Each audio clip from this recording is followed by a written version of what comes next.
जय श्री राम। आपको आपकी परिवार वृद्धि के लिए हम शुभ संदेश दे रहे हैं।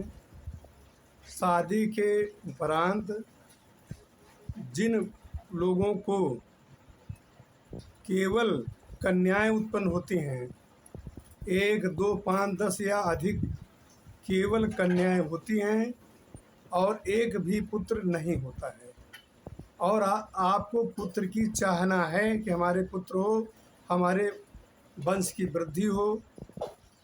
लोक मान्यता है कि बिना पुत्र के परिवार की वृद्धि नहीं होती है, और पितर लोग पुत्र के लिए तरसते हैं कि पुत्र नहीं होगा तो कौन हमारे वंश की वृद्धि करेगा और कौन हमको पिंड देगा, कौन श्राद्ध करेगा।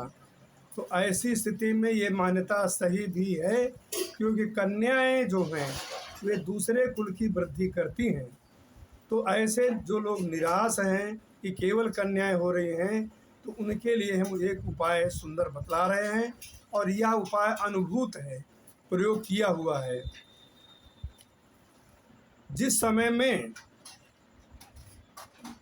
कन्या जन्मने वाली स्त्री को गर्भ हो और वह गर्भ अभी 3 महीने का पूर्ण नहीं हुआ है, तो तीसरे महीने में सुंदर विद्वान ज्योतिषी को बुलाकर शुभ लग्न में, अर्थात रिक्ता तिथि न हो, क्रूरवार न हो, ऐसे सुंदर तिथियों में, शुभवारों में किसी मंदिर या अपने घर में भी करा सकते हैं, यदि मंदिर में श्रेष्ठ होगा।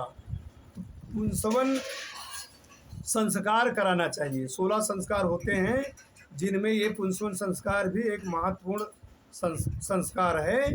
तो इस पुंसवन संस्कार को कराना चाहिए। इस संस्कार में मंत्र का भी प्रयोग होता है, रसायन का भी प्रयोग होता है, जैसे सफ़ेद दुर्वा, सफ़ेद कुसा, बरगद की भौं जो लंबी लंबी बढ़ती हैं, बड़ी बड़ी, और भी कुछ रसायन सब मिला करके उनका खरल किया जाता है। खरल करके नए वस्त्र के द्वारा छान करके उसका रस निकाल कर उस स्त्री की दाहिना नासिका में रसायन को सुड़काया जाता है, और वह सुलगती है। मंत्र का जप होता है, हवन होता है, और ब्राह्मणों को भोजन कराया जाता है, आशीर्वाद दिलाया जाता है। ऐसा यह अनुष्ठान करने से गर्भ में जो बढ़ रही कन्या है वह पुत्र के रूप में पुम माने पुरुष के रूप में परिणत हो जाती है, अर्थात बदल जाती है। फिर समय आने पर पुत्र की प्राप्ति होती है, वह पुत्र उत्पन्न होता है, जन्म लेता है।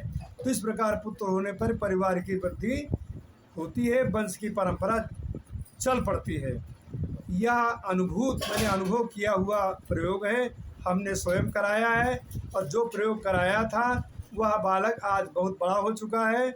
इसलिए हमें विश्वास है कि आपको यदि ऐसी कठिनाई का अनुभव होता हो कि हमारी वंश वृद्धि हो, तो इस अनुष्ठान को अवश्य कराएं, अवश्य आपको लाभ होगा। जय श्री राम।